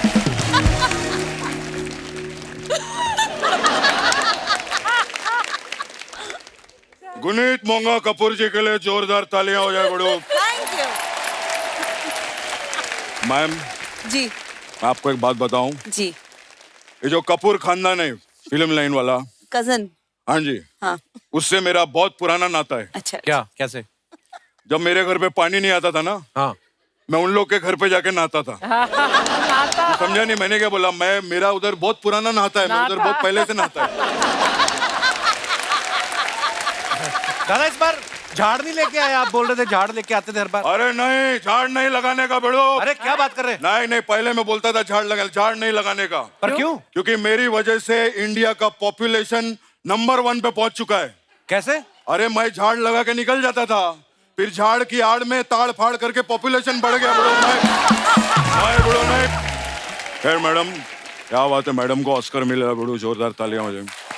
Thank you. मैम आप बेन पैट्रिक को जानते हैं? बेन? नहीं जानती हो? नहीं नहीं, मैं भी नहीं जानता। देखो कितना वेवलेंथ मैच करता है हम लोग का, सोच सेम है हम लोग की। देखना एक दिन मेरे को भी ऑस्कर मिलेगा, देखना। मैं सच्ची बोलता हूँ। अच्छा मैम, मेरा एक रिक्वेस्ट था आपसे। जी जी। ये जो ऑस्कर है, इससे आप एक बार बात करो। हाँ बात करो, वो कोई ना कोई आपको अपना प्रॉब्लम बताएगा। ये क्यों मतलब ट्रॉफी से क्यों बात करेंगी? अब तूने ऑस्कर का ट्रॉफी देखेला है? हाँ। टेंशन में रहता है वो।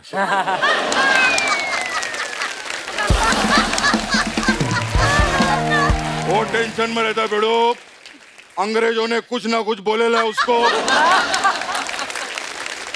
आप मैम अगर उससे बात करेंगे ना बेड़ो, तो कुछ ना कुछ दिल की बात वो हाथ खोल के बोलेगा, मेरे को ऐसा लगता है। दादा ट्रॉफी कहाँ बात करती है? जब मूर्ति जी बात कर सकते हैं तो ट्रॉफी जी का नहीं बात कर सकते बेड़ो।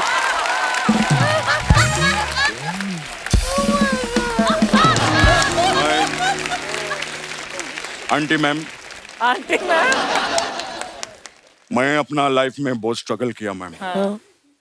ऐसा नहीं मैं इधर तक पहुंचेला है, मैंने बहुत स्ट्रगल किया। मैं आपको अपना स्ट्रगल का कहानी बताना चाहता हूँ मैम।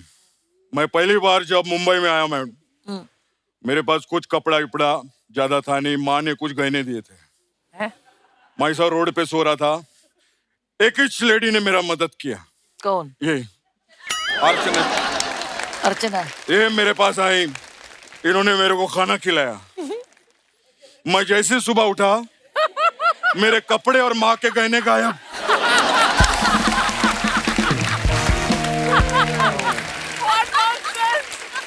मेरे को लगा चोरी हो गई है। लेकिन नहीं, ये पहन के घूम रही थी अगले दिन। आंटी अच्छा लगा आपको? मजा आया आपको? सच्ची। अरे आप लोग आए, हमको ज्यादा मजा आया। इनके लिए जोरदार ताली हो जाए। थैंक यू कप्पू, मैं जाता हूँ। बाय बाय, लव यू बड़ो। अच्छा मैम, आप तीनों अपने अपने रिस्पेक्टिव फील्ड में बड़ी सफल हैं, और कई बार ऐसा होता ना कि जब बीवी भी काम कर रही हो, हस्बैंड भी काम कर रहा हो, तो दोनों की एक दूसरे की शायद कभी ना कभी शिकायत रहती है कि तुम मुझे वक्त नहीं देते। तो ये आपके साथ भी ऐसा होता है? शायद नहीं, क्योंकि मैं इतना बिजी हूँ, नारायण मूर्ति उतना ही है।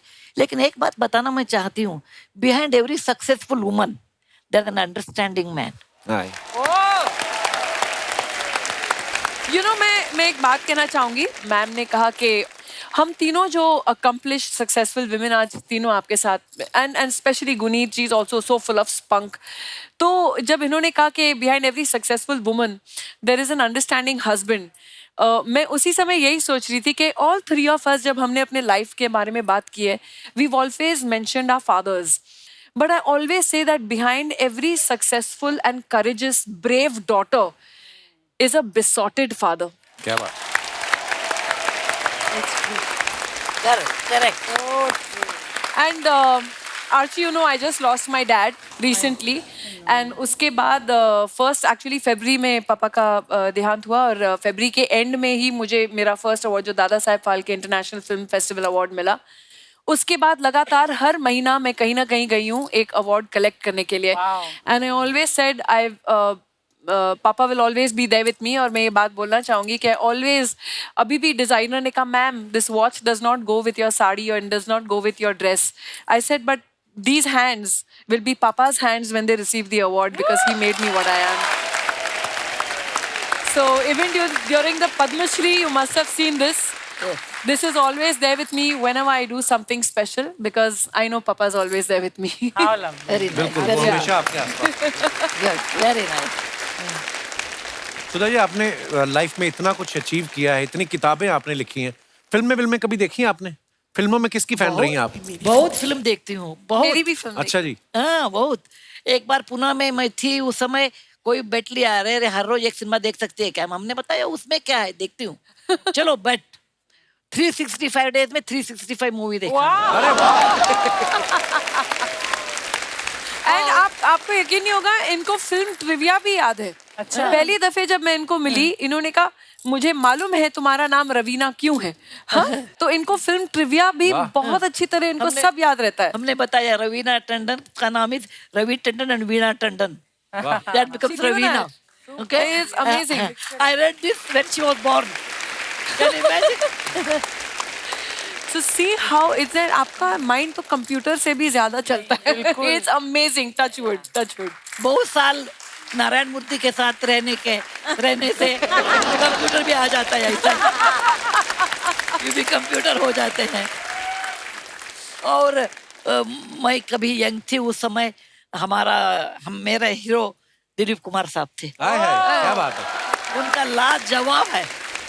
और next to him, like Dilip Kumar, who can act that kind of emotional is Shahrukh Khan. Shahrukh Khan. I said, okay, only he can do that.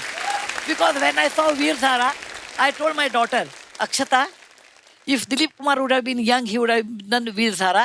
Now Shahrukh Khan is taking that place and only he can act in that. वाह, क्या बात है। That's fantastic. And when I saw Bajrangi Bhaijaan, I said, the innocence of a child, only Salman Khan can bring it on the screen. And he is fit to do Bajrangi Bhaijaan. वाह। सुधा ma'am, आप तो social media पे है नहीं। हम लोग ना, हमारे शो में एक सेगमेंट होता है, हम जैसे रवीना जी या गुनीत जी अपने फैंस के लिए जो फोटोग्राफ्स डालते हैं ना, तो उसके नीचे लोग कमेंट्स बड़े मजेदार करते हैं। हाँ। तो वो हम लोग अपने शो में शामिल करते हैं। मैं आपको कुछ पिक्चर्स दिखाना चाहता हूँ जी, दिखाइए। रवीना जी ने फोटो डाला है, when you wake up after 5 AM pack up shoot and realise that now Sunday is the day to clean up your week's mess. आइए नीचे कमेंट्स देखते हैं। खतरनाक वाले में डालना। इतनी बोतलें तो वाइन शॉप पे भी नहीं होती जितनी आपके ड्रेसिंग टेबल पे हैं। फोन इन्होंने फेस आईडी से लॉक किया था, अब बिना मेकअप के खुल नहीं रहा। जब आंख खुलते ही मेड का मैसेज आए, मैं आज काम पे नहीं आएगी। मैडम, जितने परफ्यूम आपके पास हैं, अगर आप इन्हें बेच दो तो एक छोटी फिल्म तो प्रोड्यूस कर ही सकती हो। और दिखाइए, गुनीत ने फोटो डाला है, once upon a time in New York, मेरी मंजिल तू। ओहो, ये शादी के बाद वाला फोटो है। हाँ, वेरी नाइस। आइए नीचे कमेंट्स देखते हैं। लड़कियां पहले तो अपना पर्स, छाता, बैग सब पति को पकड़ा देती है, फिर कहती हैं तुम मेरा हाथ पकड़ के क्यों नहीं चलते। शादी से पहले मेरे पति ने भी मुझे विदेश घुमाने का वादा किया था, आज तक रतलाम से बाहर नहीं लेकर गया। अगर ये तस्वीर शादी से पहले की होती तो दोनों एक ही छतरी के नीचे होते। वाह, बड़ा नोट करते हैं भाई। और दिखाइए, मैं भी पूरा छाता वाइफ के ऊपर कर देता हूँ, क्योंकि ठंड लगने के बाद वो मेरे ही मुंह पे छींकती है। और दिखाइए, रवीना जी ने फोटो डाला विद माय फेवरेट बॉयज। आइए देखते हैं नीचे कमेंट्स। ये वही लड़कियां होती हैं जिनके हैवान जैसे भाई होते हैं और कॉलेज में सब लड़के इनसे डरते हैं। हाँ, ये हैवान सारे जैसे मेरे भाई। भाई जैसे ही हैं। सेल्फी लेते समय सेल्फी स्टिक का इस्तेमाल करें तो फोटो लेने वाले का मुंह बड़ा नहीं आता। Poor एमू के फोन में लिया था ये। कॉलेज में जब सबकी क्रश सेम हो तो ऐसे ही मारपिटाई होती है। और दिखाइए, सब 2 का इशारा कर रहे हैं, सन्नी पाजी को समझ नहीं आ रहा वो अपना 2.5 कैसे दिखाएं। और दिखाइए, लो जी, एक पूरा ऐसे लिखा है गुनीत जी ने। आइए पढ़ते हैं। One of those days when ordering coffee became a massive task, so much English। आइए नीचे कमेंट्स देखते हैं। दरवाजे पे तो ताला लगाना सुना था, खिड़की पे कौन ताला लगाता है? हाँ, एक्चुअली गुनीत, ये किसके आगे बैठी हुई हैं आप? ये खिड़की है। ये एक रेस्टोरेंट है बांद्रा में, सबको कॉफी। वाकई में दरवाजा तो नहीं लग रहा। उसकी खिड़की थी। और दिखाइए कमेंट्स। गुनीत मैम, मैं भी चॉइसेस के कारण कंफ्यूज हूँ। मुझे राहुल का सेंस ऑफ ह्यूमर पसंद है, आशीष दिखने में अच्छा है, मैं किसे चूज करूँ? किसने रिप्लाई किया है? जिसकी भी सरकारी नौकरी हो। और दिखाइए, रवीना जी ने फोटो डाला है। Hey bird, where is the fire? ये कहाँ की फोटो रवीना जी? ये मेरे एक दोस्त है, उनके गाड़ियों का कलेक्शन है, तो ये उनके घर के बाहर पार्क है गाड़ी, जो मेरे को से फायर ब्रिगेड जैसे लगती है ना, रीपेंट और Okay. मॉडिफाई की है। अच्छा अच्छा अच्छा दिखाइए नीचे कमेंट्स दिखाइए। मैम आप पुष्पा देखो, फायर उसमें है। किसने लिखा है वाओ खली की कार। खली की कार। ये शुरू से कार थी या बस की बॉडी हटा के सोफा लगाया है? ऐसा ही लग रहा है। एक ही कपड़े का पैंट शर्ट बनवाया है, लगता है कपड़ा ज्यादा खरीद लिया था। और दिखाइए आगे। गुनीत ने फोटो डाला है, ये get you a husband that will dress you as well as for my mehndi and haldi. Nice. आइए नीचे कमेंट्स देखते हैं। जब नया लहंगा पहना हो तो लड़कियां हर 2 मिनट में घूम घूम के दिखाती हैं, चाहे चक्कर आके गिर जाएं। मेरी बीवी ने भी ऐसा किया था, खुद 1 लाख का लहंगा खरीदा, मुझे 2000 का कुर्ता पहना दिया था। इनके हाथ में ग्लास है, फिर भी ये नॉर्मली डांस कर रही हैं। लड़कों के हाथ में ग्लास आ जाए तो वो नागिन डांस करने लगते हैं। बिल्कुल सही फरमाया। और दिखाइए। जिन पतियों को डांस नहीं आता वो फिर अपनी पत्नी के डांस में बस पीछे खड़े होकर ताली ही बजाते रहते हैं। मेरे पति अच्छा गाना गाते हैं, नाच मैं लेती हूँ। और दिखाइए। खत्म, धन्यवाद। हमारी इंडस्ट्री में ना सुधा मैम बड़े बड़े सारे ऐसे एक्टर्स होते हैं जो कभी कभी बोलते हैं कि हम जब इंडस्ट्री में नए नए आए थे तो हम सिर्फ 50 रुपए लेके आए थे, लेकिन गुनीत के बारे में हमने सुना कि जब ये आई थी 50 लाख रुपए लेके आई थी। हाँ। तो आपने अपनी सेविंग थी या किसी की किट्टी उठा के भागी थी आप?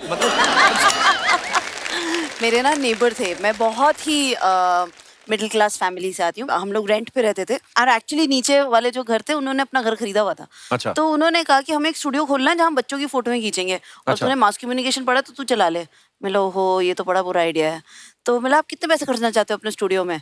तो कहते 50 लाख। मिला मुझे दे दो, मैं बॉम्बे जाके पिक्चर बनाऊंगी। अच्छा। वो मान गए। अब करूँ क्या? मैं यहाँ आकर मॉल में फूड कोर्ट में लोगों से पूछती थी किसी के पास कहानी है, मेरे पास 50 लाख है। This is a reverse of what usually happens. हाँ। You have the तो money. फिर मैंने बहुत सारी कहानियां ढूंढी और फिर हमने अपनी पहली फिल्म बनाई से सलाम इंडिया, सुभाष कपूर के साथ। क्या बात है। ये देखो पीछे की कहानियां कितनी इंटरेस्टिंग होती हैं। जैसे रवीना जी को आपने देखा पत्थर के फूल में पहली फिल्म से जो इन्होंने डेब्यू किया, पहली फिल्म में सिक्सर मारा, इन्होंने ऐसा छा गई। लेकिन हमने ऐसा सुना है कि इस फिल्म का जो इनकी कास्टिंग हुई ना, ये कॉलेज में थी और कॉलेज की कैंटीन में कोई इनसे मिला और उन्होंने कहा कि मैं तुम्हें फिल्म में लेना चाहता हूँ। आपको यकीन हो गया था?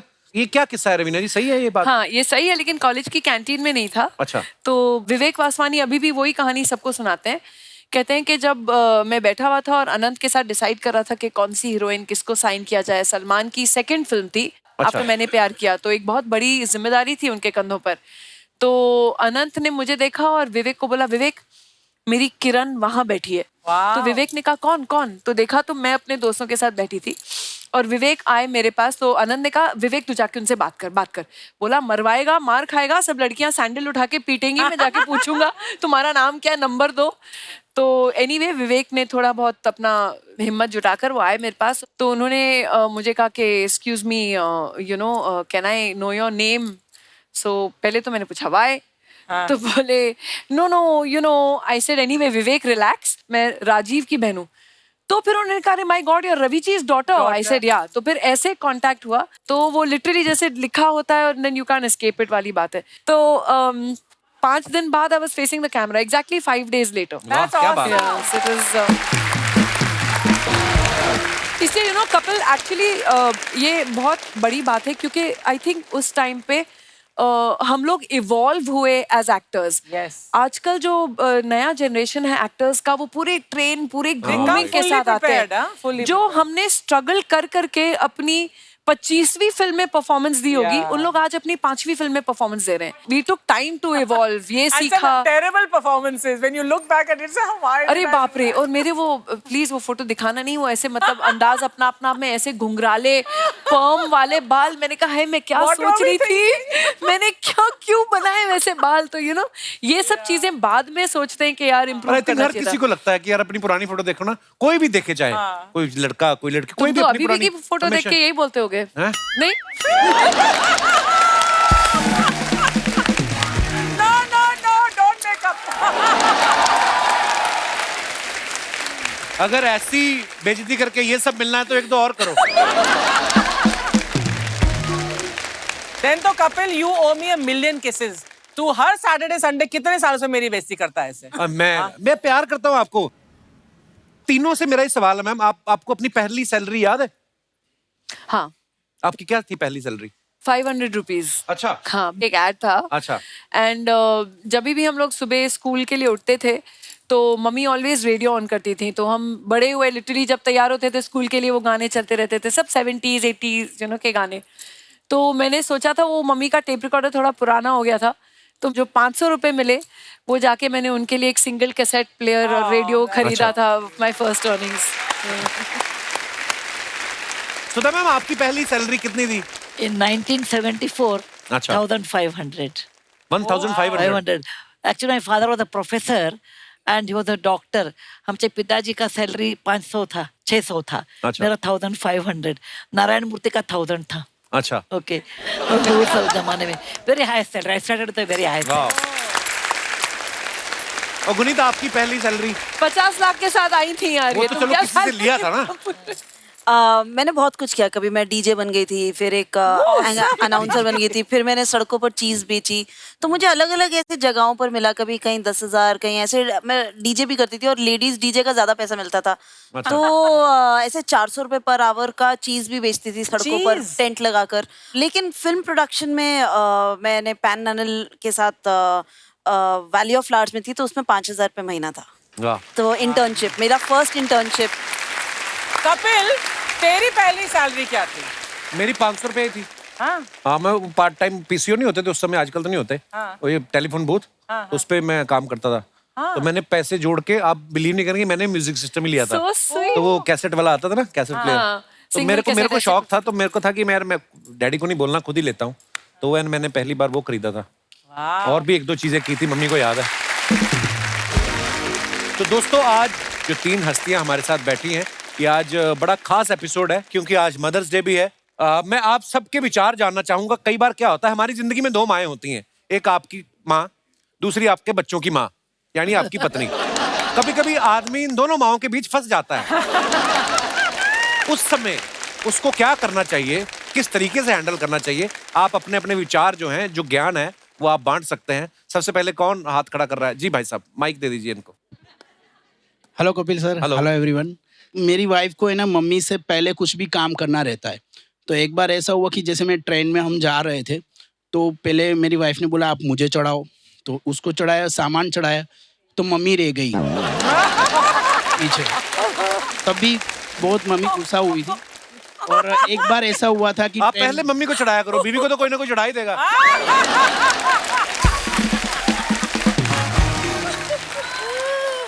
अच्छा, फिर एक बार ऐसा हुआ था कि, तो जब भी मेरी वाइफ खाना बनाती है तो मम्मी बोलती है कि इसमें नमक कम है। तो मम्मी को बोलता हूँ कि आप डाल दो ना नमक, कोई बात नहीं। और वाइफ को भी ऐसे बोल देता हूँ मेरे लिए ठीक है। और जैसे घर का कोई लिस्ट बनाना होता है, तो मेरी वाइफ लिस्ट बनाती है, तो मम्मी बोलती है कि ये चीज़ लेनी है, तो मेरी वाइफ है ना, वो लिस्ट में से मम्मी की सारी चीज़ें काट देती है। फिर सामान लेके आता हूँ, फिर मम्मी गुस्सा होके बोलती है मेरी कोई चीज नहीं आई। तो फिर वापस जाता हूँ, फिर वापस सामान लेके वापस आना रहता है। वाह, बड़ी मजेदार कहानी है आपकी। आप अलिफ लैला में भी आते रहे पहले? नहीं। अच्छा, मैं वैसे लगा मेरे को। मेरी वाइफ भी साथ है। अच्छा, नमस्ते जी, कैसी हैं? मम्मी को लाए साथ में? नहीं, मम्मी साथ में। आपने काटा लिस्ट में से उनको? चलिए, बहुत बहुत धन्यवाद आपका शो में आने के लिए।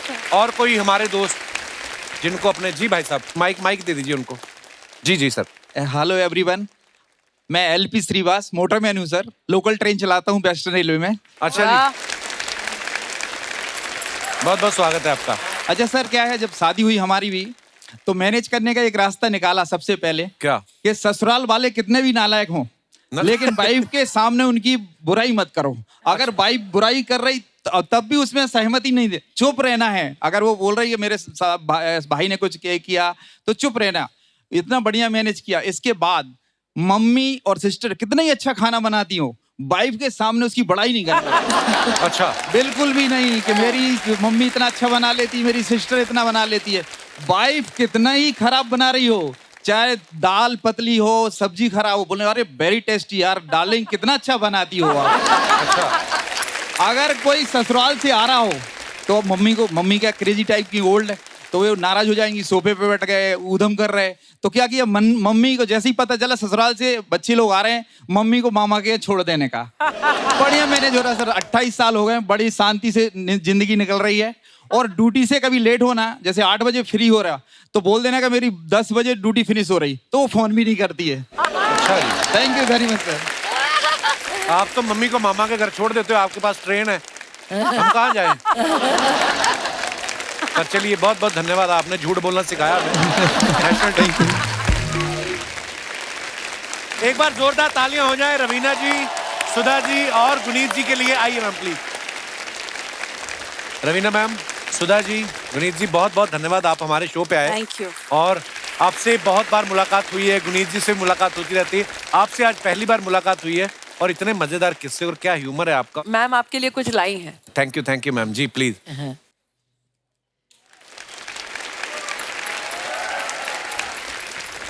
एक मिनट, यहाँ आ गई। एक क्विल्ट है जी। ये सिर्फ क्विल्ट नहीं, 3000 सेक्स वर्कर्स हुए थे Oh, उनको। and they have made it. 20 years, I took 20 years to rehabilitate them Oh my and God. bring them to mainstream. Wow, And they wow, have क्या made बात this. Thank you Sudha ji, thank you. And there is a book on that, 3000 3,000 टाके। टाके। Wow, Okay, तो 3000 thank you ma'am, it is so beautiful. Thank you Sudha ji, thank you so much. Thank you very much. मैं जरूर पढ़ूंगा ये book. और मैं गुनीत जी से एक गुजारिश है, देखो आपने तो, आपको तो मिली है ऑस्कर की ट्रॉफी, हमें कम से कम दिखाई दो। हाँ, बिल्कुल बिल्कुल। वाओ! क्या बात है, जोरदार तालियां हो जाए। Really nice. यार हमको भी पकड़ने दो, हमको भी पकड़ने दो ये। We are proud of you. Thank you ma'am. हम एक फोटो खिंचाते हैं रवीना, एक हमारी फोटो की ना, हम बोल लेंगे हम दोनों ने एक फिल्म की थी, हमें उसके लिए मिला है। खींच लो यार। Thank you Guneet, thank you, such A proud moment. Thank you Guneet. Thank you. बस इसी तरह काम करते जाएं और बिल्कुल बिल्कुल जी, जोरदार तालियां हो जाए हमारे मेहमानों के लिए। Thank you so much once again. और आप सभी का भी बहुत बहुत धन्यवाद जो इतने प्यार से बैठ के सुन रहे थे। और जितने भी दर्शक हमें इस समय टीवी पे देख रहे हैं, आप सभी को मदर्स डे की ढेर सारी शुभकामनाएं। ऐसे ही हंसते रहिए, मुस्कुराते रहिए, हर शनिवार रविवार हमें मिलने आते रहिए। शुभ रात्रि, गुड नाइट, शब खैर। Thank you so much. For more updates, subscribe to our channel, click the show links and enjoy watching the videos.